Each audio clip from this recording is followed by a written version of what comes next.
Today we find out exactly what happened when I attempted to crossbreed my flowerhorn to my King Kong parrotfish. And before we get to that, we should probably understand what is a flowerhorn and what is a parrotfish. So let's start with the parrotfish, or commonly known as the blood parrot. This, of course, is a man-made fish. Was created by taking a male Midas fish and breeding it to a female Senspilla. You guys might remember that we've actually had Vieja Senspillum on this channel before. Both fish, of course, from Central America.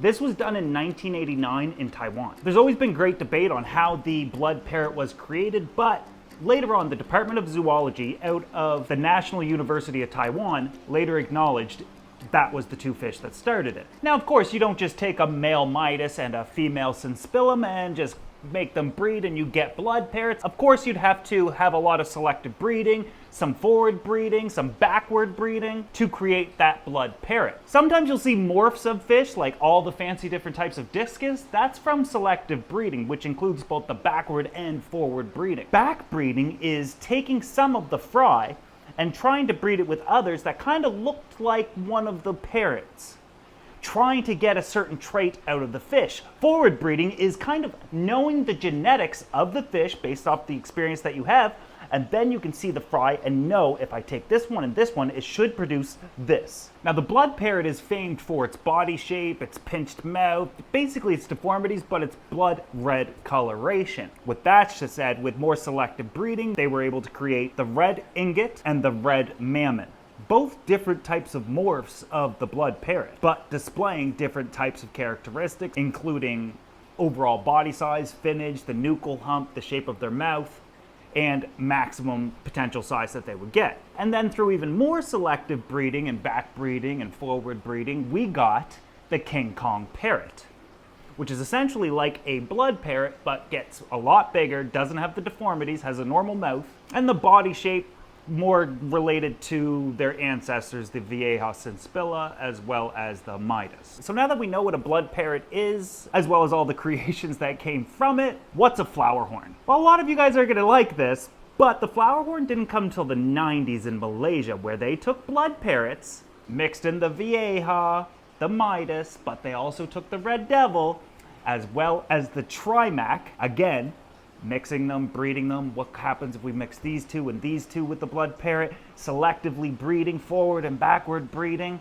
to create the first flowerhorn, which originally actually wasn't called the flowerhorn. It was actually called the Luo Han. The name Luhan comes from the Chinese word for the Buddhist concept, Arhat.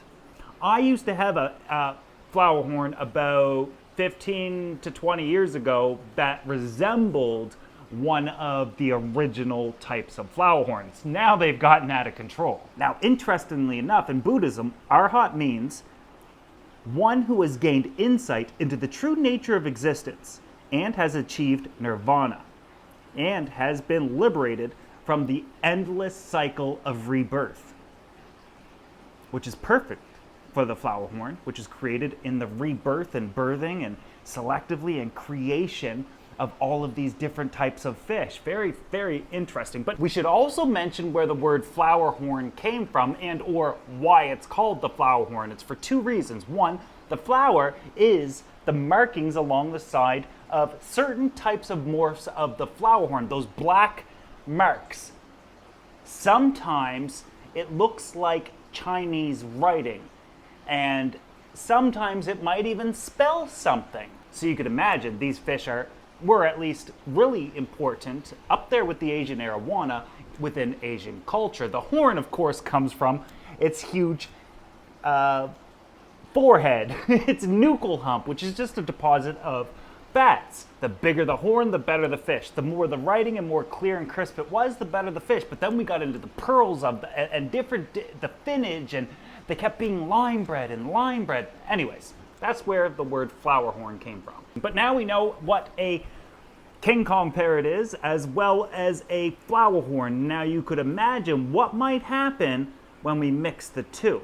They're so interbred that a lot of the times they are sterile. But where did I get my King Kong parrot and where did I get my flowerhorn? Well, about a year ago, I bought a flowerhorn for my wife, Tamara. Okay, finally, Tamara. And I'm jealous because, and if you don't want it, I will take it because he's incredibly high end. I'll show you guys first. See if you guys know what it is.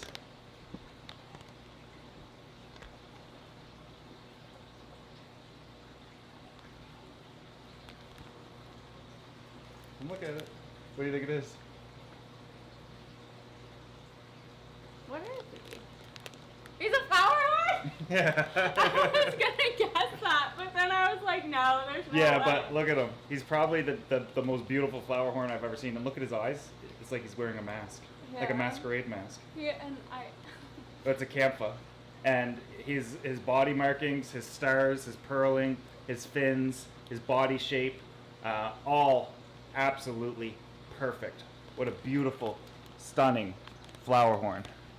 Again, we'll have to get him in the tank so you guys can kind of see it better, but she put it in one of her tanks, then eventually I took it back and put it in one of my tanks because I felt like it needed a little bit more room to display its finnage. They looked a little crimped, and I wanted to develop its nuchal hump because I seen a tremendous amount of potential.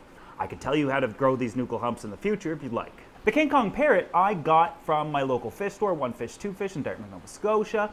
Got it home, put it in a 70-gallon, then eventually moved them to my 2,000-gallon aquarium. It was a pair, a male and a female. The female continuously laid eggs in the 2,000, but if you guys remember, the male wasn't fertile, which is incredibly common with the parrotfish or the blood parrotfish strains. We have to be careful with calling something a parrotfish because there's a South American fish called the parrotfish, and now we have to call it the true parrotfish because of the existence of the blood parrotfish.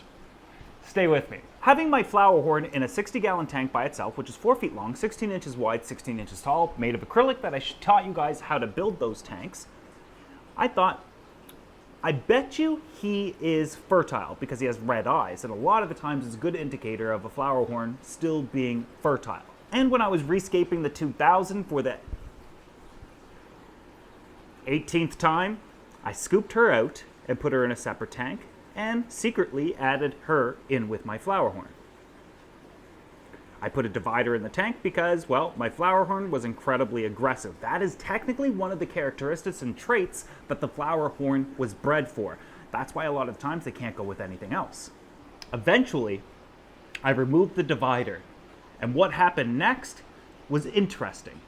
Not only did they immediately begin to lip lock, which is a test of strength when a male and female fish lip lock, or even two males, or even two females, a lot of the times it's to test the strength of the other fish. Let's find out who's alpha and who's beta. Beta like less than alpha, not beta like a betta fish or a beta fish that... To my surprise, the female, who we will affectionately know as Brittany moving forward, dominated Frankie, who is the male flowerhorn. They remained in this tank and they did nothing, no action whatsoever. However, I had to build the 16-foot long aquarium and that rack had to go. That rack eventually I added to my basement in the new fish room. They are in one of those tanks.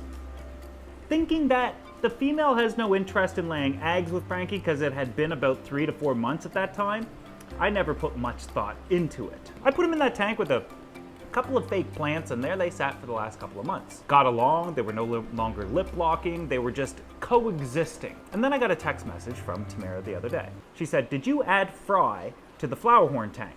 And I said, why would I add fry to the flowerhorn tank? Not fries like French fries, like baby fish, because she knows tons of fish are breeding out here. I said, no, of course not. I went down and I saw... So check this out. A little while ago, I put him, chill, Big Daddy, look at the size of his... I put him in here with a King Kong parrot. Everybody said, no, these guys are sterile, they're sterile, they're sterile. She lays eggs nonstop. Just tossed him in here, see what would happen.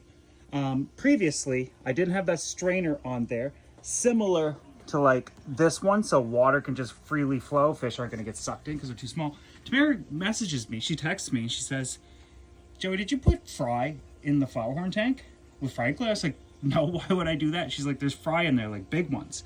And then we look, and like, those are like over a month old, but there's only like 10 or 12 of them. And we've been kind of wondering, like, why does the filter stink so much? Maybe we gotta do more water changes, blah, blah, blah.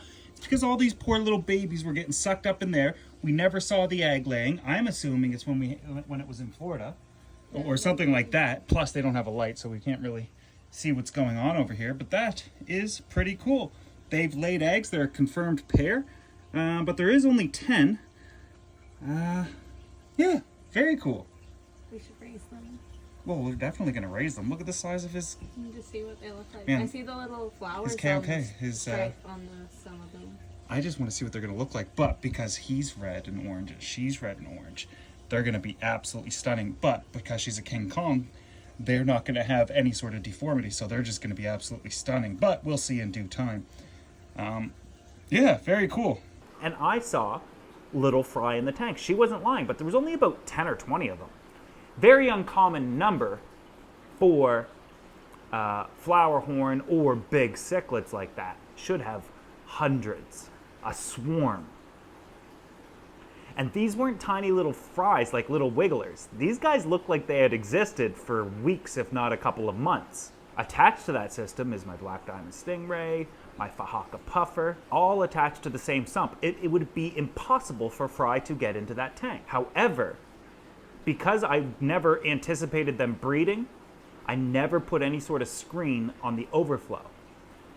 And because of that, I bet you most of those fry simply got sucked out. And that would explain why my sump was always stinking. I never saw any bodies in the pre-filter, but my mechanical section is above water level. So anything that lands on that, especially organic, is going to stink if it's gonna rot. And unfortunately, it seems to me as though the problem and the answer we had was the fry got drained down there. With the last 10 or 20 in the tank, I put a screen on the overflow. I'm a little disappointed in the fact that it happened. Not only did these guys breed and produce viable fry, but we're only left with like 10 or 20 of them, which would make it incredibly difficult to set up a fry aquarium because the odds of survival of even half a lot of the times is slim to none, because even if we put them in a 15-gallon tank, they could struggle to find food, whereas with their parents, they do a lot better, because if you don't know, big cichlids tend to be really good parents. The flowerhorn, as well as the King Kong parrot, are monogamous because all of their ancestors were. That means they'll pair with one person and stay with one person, fish, forever. Besides Brittany. Brittany will do anybody, everybody, it seems. But I'm glad it happened, because now we get to see what's going to happen with these fry. I'll keep them in the tank for as long as I can, but I know, and you know, Brittany's going to want to lay eggs again, and they'll probably end up eating the fry. I could potentially move them somewhere else, and I guess we'll still debate that. Let me know what you think in the comment section below. However, I think what I'm going to do over the next couple of days is add in a round stone into that tank, give them something to breed on, put it in a vocal point so we can actually film it and capture them laying the eggs, them hatching and that sort of thing, and then raise a swarm of tiny little flowerhorn crossed with King Kong parrotfish and see what happens. My thoughts are they're gonna end up being ugly, or maybe some will be really, really nice. Let me know what you think's gonna happen in the comment section below. But that's what happened when I tried to cross my flowerhorn with my King Kong parrot. And if you guys enjoyed this video, make sure you subscribe, give the video a thumbs up if you haven't already. I'll see you guys in the next video. What they say, when they talk about me.